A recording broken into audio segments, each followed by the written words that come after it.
Brock Lesnar returns on Raw and confronts Seth Rollins and Paul Heyman at SummerSlam 2025. Brock Lesnar's electrifying Raw return. The Beast confronts Paul Heyman. SummerSlam 2025 fallout gets personal. Brock Lesnar is back.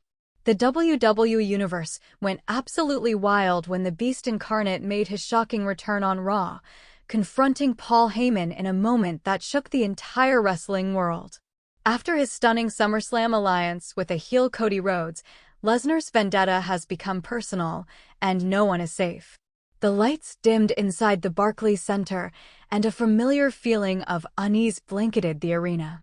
It wasn't just another episode of Monday Night Raw. Something felt different. The kind of tension that creeps down your spine. For days, the WWE Universe had been speculating, wild rumors flying around online, cryptic tweets from Paul Heyman, and a strange silence from Cody Rhodes. But no one could have predicted what was about to happen. Because out of nowhere, with no warning, no entrance music, and no pyrotechnics, Brock Lesnar returned. The crowd exploded. Shock turned into raw chaos. Fans in the front row screamed. Phones shot into the air like fireworks. Commentary went silent, just stunned gasps from Michael Cole and Corey Graves. The Beast incarnate was back. And not just a smile and wave. No, Brock wasn't wearing his cowboy hat. There was no smirk. His eyes burned with something far more sinister. This was a different Lesnar. A colder one. He stormed toward the ring like a lion locked in on his prey. And waiting inside the squared circle? Paul Heyman, mouth agape, clutching a microphone mid-sentence, alongside Seth Rollins, who had no idea what was about to hit him. Just 48 hours earlier, the world had watched in disbelief as Cody Rhodes, beloved hero, the American Nightmare, turned heel and aligned himself with Lesnar in a shocking betrayal at SummerSlam. But the WWE Universe hadn't seen the last of the fallout. Because what happened on that Monday night wasn't just about alliances. It wasn't about championships. It wasn't even about revenge. It was personal. Heyman stood frozen, torn between fear and something else. Guilt. History rushed back like a flood. For years, Heyman had been the mastermind behind Brock Lesnar's dominance. Together, they had conquered The Undertaker, crushed Cena, ripped through the roster like a hurricane. But when Roman Reigns rose to power, Heyman made a decision that changed everything. He left Brock. Abandoned him. And now, all these years later, that betrayal had returned in the flesh. Lesnar climbed the steps slowly, deliberately. He didn't break eye contact with Heyman. Seth Rollins, recovering from his knee injury and standing beside Heyman with a crutch, took a cautious step forward, halfway between protecting his mentor and getting out of the blast radius. The Beast stepped into the ring, grabbed a mic from the timekeeper like it was a toy, and then, without warning, tossed it aside. The stare down was bone-chilling. You could hear a pin drop between the crowd's chants of "Holy smoke" and "Brock's gonna kill you."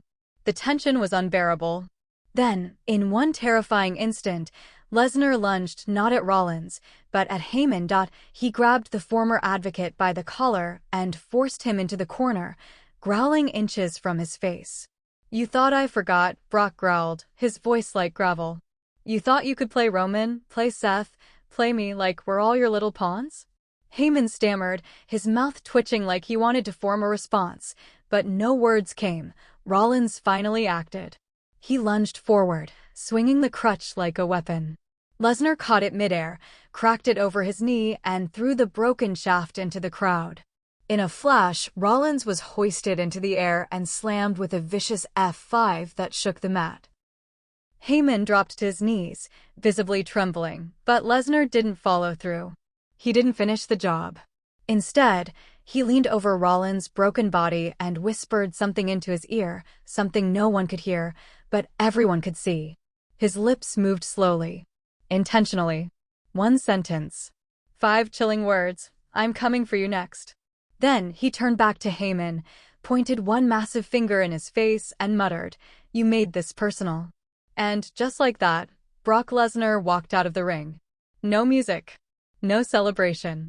Just silence, then a roar of confused, electrified chaos as fans tried to process what they had just witnessed. Backstage, The WWE locker room was in complete disarray. Cody Rhodes had vanished after SummerSlam, not answering calls, not posting on social media. But the whispers had started to form a picture. Cody and Brock had formed a private pact, one built not on mutual respect, but on shared vengeance. Cody had grown tired of being the face of morality, the golden boy who always did the right thing. At SummerSlam, he snapped. And Lesnar, exiled, betrayed, and furious, gave him the perfect outlet for that rage. But while Cody's betrayal had sent shockwaves, Brock's return was the tsunami. It wasn't just a comeback. It was a message. One that pierced right into the heart of Paul Heyman's empire. In the days that followed, rumors exploded online. WWE officials were scrambling behind the scenes. Security was reportedly tripled backstage. Heyman refused to attend media events.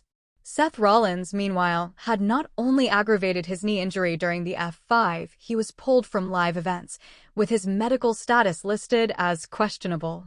And yet, there was still no word from Cody. Some fans believed Lesnar was using Cody. That the alliance was a temporary convenience. A shared warpath until one of them no longer needed the other. Others were convinced that this was all part of a larger scheme. One in which Heyman was the ultimate target. After all, who else had manipulated so many of WWE's top stars? Roman, Brock, Seth, even Solo Sikoa. If anyone deserved to pay, it was the man who played both sides for years. But the real twist came during a backstage interview with Paul Heyman just 3 days after the attack. Flanked by security, pale and visibly shaken, Heyman didn't deny what happened. In fact, he confirmed it. Yes, he said quietly. Brock Lesnar confronted me. He hurt Seth. He told me this wasn't over. And I believe him. Then, after a long pause, he said something that sent shockwaves through the industry. I created a monster. And now, that monster has come home. What did he mean by that? Was this a confession? A warning? Or just Heyman finally acknowledging the chaos he helped create? No one knew for sure. But one thing was clear: SummerSlam may have ended in betrayal, but Monday Night Raw signaled something far more dangerous. A war was brewing. And this time, it wasn't just about who held the gold. It was about legacies. About revenge. About the demons Heyman thought he buried long ago, now clawing their way back to the surface. The next Raw opened with Michael Cole offering a somber recap of the Lesnar attack. But what followed was even more unsettling. A video package aired, one that looked like it had been made without WWE's approval. Grainy black and white footage of Heyman through the years. Whispers. Clips of Roman Reigns, Brock Lesnar, and Seth Rollins. Moments of betrayal. Manipulation. Pain. At the end, one chilling phrase echoed: he played us all. It was unsigned. Unclaimed. But fans immediately pointed fingers at Lesnar, at Cody, even at anonymous factions in WWE who wanted to bring down Heyman once and for all. Whatever the truth was, it seemed the beast wasn't finished. Later that night, Lesnar appeared again, but this time, he didn't enter through the ramp. He came through the crowd, hooded, slipping over the barricade like a ghost. Seth Rollins was in the middle of a promo, warning Cody and vowing that SummerSlam's betrayal wouldn't go unanswered. He didn't even see it coming. Lesnar's second F5 came out of nowhere. He snatched Rollins from behind and slammed him into the mat. No one had time to react. No music. No warning. Just devastation. Security stormed the ring. Lesnar fought them all off like a man possessed. Then he turned to the camera and roared, "This isn't over. This never ends until he bleeds." The screen cut to black. Commentators were speechless. Fans were shell-shocked. And in the days that followed, Twitter erupted with trending hashtags. Hashtag Beast Unleashed. Hashtag Heyman's Endgame. Hashtag Rollins Down. Hashtag Cody Gone Rogue. And yet, still, no word from Cody. It was as if he'd vanished. And in his silence, Brock Lesnar roared louder. More aggressive. More unpredictable. This wasn't about championships anymore. This was about exposing the man who had manipulated WWE from the shadows for decades. Paul Heyman wasn't facing just one monster. He was facing the wrath of all the men he'd once controlled and betrayed, and Brock Lesnar, he wasn't back for a fight. He was back to destroy. In the aftermath of Brock Lesnar's shocking return and brutal ambush on Seth Rollins, the WWE landscape shifted in a way no one could have predicted. The chaos wasn't just confined to the ring anymore, it spilled backstage, through social media, and into every crevice of WWE's operations. The ripple effect was felt by everyone, from rookies in NXT to veterans in the boardroom. And at the center of it all stood a shaken, silent figure, Paul Heyman. The man once called the wise man was now walking through corridors with his head low and his security detail high. It was as though a storm cloud followed him everywhere he went, and no amount of damage control from WWE's PR team could stop the thunder from coming. Everyone backstage had a story. A glance. A whisper. Did you see Heyman's face after Raw went off air? I heard he had a private meeting with Triple H. Someone said he's considering stepping down. But Heyman wasn't the only one haunted. Seth Rollins, once the face of resilience, had become a ghost of himself. Footage from the trainer's room leaked days later showed him visibly wincing as medical staff examined his knee again. The Beast's F5 hadn't just reignited his old injury, it had reignited doubts. Doubts that he was truly ready to come back. Doubts that the war he was about to enter wasn't one he could win. In a private, off-camera moment captured by a ringside fan's phone, Rollins was heard saying to a staff member, "If Cody really teamed up with him, if this is what he's planning, I don't care about the belt anymore. I want to end it before it begins." That line went viral within minutes, and that's when Cody Rhodes finally broke his silence. In a chilling pre-recorded video posted to his social media, Cody stood in front of a darkened ring. No fans. No lights. Just shadows and truth. SummerSlam was not a betrayal, he said coldly. It was a correction. A reset. For too long, we've been sold the idea that WWE is run by heroes. That Paul Heyman's chosen sons, Seth, Roman, even Solo, deserve to lead. But leadership built on lies and manipulation doesn't last. He paused, then turned directly to the camera. Brock isn't my partner. He's not my friend. He's something much more important. He's the consequence. That video sent a nuclear shock through the WWE universe. The response was instant and divisive. Some hailed Cody as a visionary, someone finally pulling back the curtain on Heyman's backstage empire. Others were disgusted. Betrayed. The American nightmare had become just that, a nightmare for the system he once vowed to protect. And what about Lesnar? He never acknowledged Cody's video. He didn't tweet. He didn't speak to media. But what he did do spoke volumes. On the next Raw, while Seth Rollins was cutting another passionate promo about vengeance and betrayal, Lesnar's face appeared on the Titantron, not live. But in a pre-taped message recorded from a forest somewhere in Saskatchewan, "I don't care about your redemption story, Seth," Lesnar growled. "You talk like a hero, but you work for a liar. And now, the liar pays." Then, the camera zoomed out to reveal something truly unsettling. A table. On it sat photographs. Point one of Roman Reigns. Point one of Seth Rollins. Point one of Cody Rhodes. And finally, one of Paul Heyman, burned around the edges. Its center scorched into ash. The message was clear. Lesnar wasn't just back to fight. He was back to cleanse. Over the following weeks, a series of shocking events unfolded. At a live event in Phoenix, a planned segment between Sami Zayn and Kevin Owens was interrupted by an unscheduled appearance from Lesnar. There was no music. No entrance. He simply walked through the crowd, climbed the barricade, and stared into the camera as if looking directly at Heyman. WWE scrambled to cut the feed. Then came the reports, unconfirmed, but persistent, that Lesnar had been seen visiting the WWE headquarters in Stamford. And not for a contract discussion.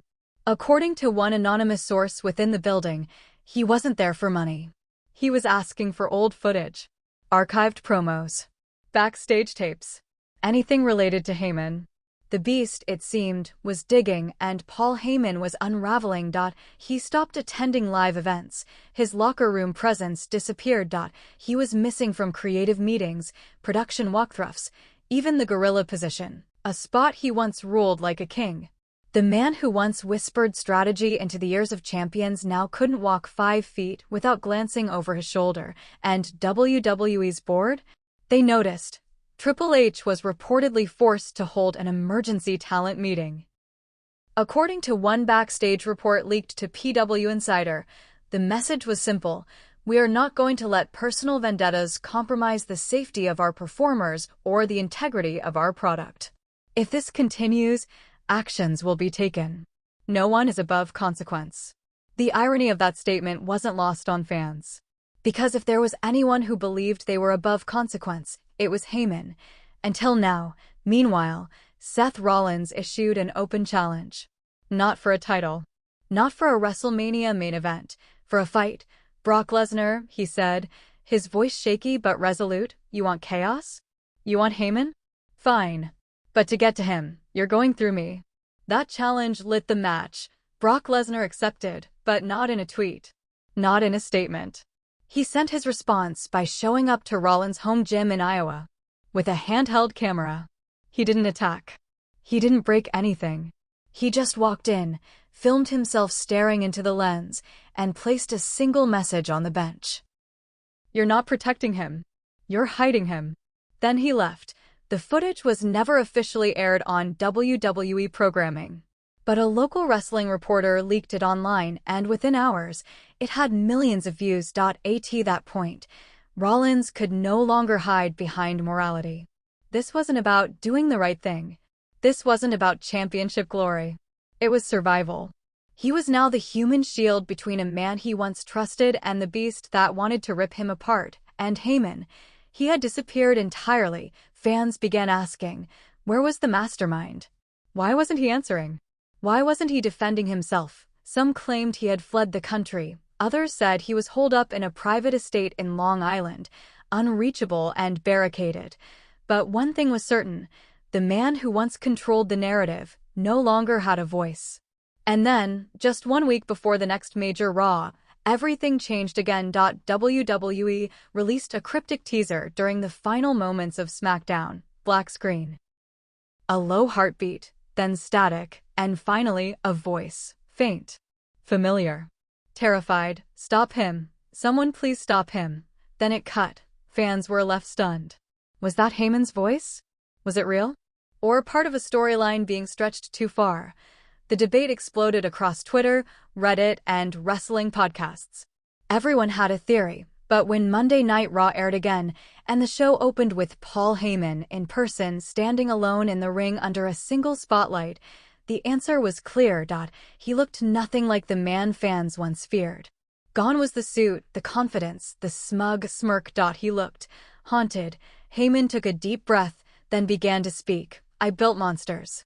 And now they've come to tear down the castle I thought I had built on granite. He paused, his voice cracking, but it was sand. And now the tide is here. He looked directly into the camera, almost pleading. Seth. I never meant for this to happen to you. Cody. I should have seen it coming. Brock. He lowered his head. You were always the one thing I couldn't control. Then he dropped the mic and walked out of the ring. Alone. No theme music. No fanfare, only silence, because when the beast comes home, even the devil finds himself praying. The days that followed Heyman's haunting in-ring confession marked a seismic shift in WWE's storytelling and, more importantly, in the hearts of the fans. This wasn't just another rivalry. It wasn't just another match building toward a pay-per-view. It was something far darker, far more personal. For the first time in years, Paul Heyman looked vulnerable. Not like a puppet master pulling strings, but like a man surrounded by the ghosts he created. Backstage sources confirmed what many had already begun to suspect. Heyman had gone radio silent. Not just to the fans, but to everyone. WWE staff, creative executives, and even top stars like Solo Sikoa and Roman Reigns reportedly received no texts, no calls, nothing. It was as if Heyman had buried himself beneath the weight of his past, knowing full well that Brock Lesnar would keep digging until he hit bone. Meanwhile, Seth Rollins was spiraling. Not in public, but in private, where the cameras couldn't capture it. Medical reports indicated his knee was worse than originally believed. WWE's medical team listed him as unfit for competition indefinitely, though Rollins refused to make that status official. He still showed up to Raw, still cut promos, still challenged Lesnar. But the physical toll and the psychological burden was beginning to show. One moment backstage, caught off the record by a sympathetic crew member, showed Rollins gripping the edge of a locker bench, whispering to himself, "He's not coming for Heyman. He's coming for everything." What was once a championship feud had become a psychological war. Brock Lesnar wasn't chasing gold. He was chasing catharsis. And Heyman? He was running out of places to hide. Then came the Friday night shocker. SmackDown ended with a security camera feed, blurry, shaky, poorly lit.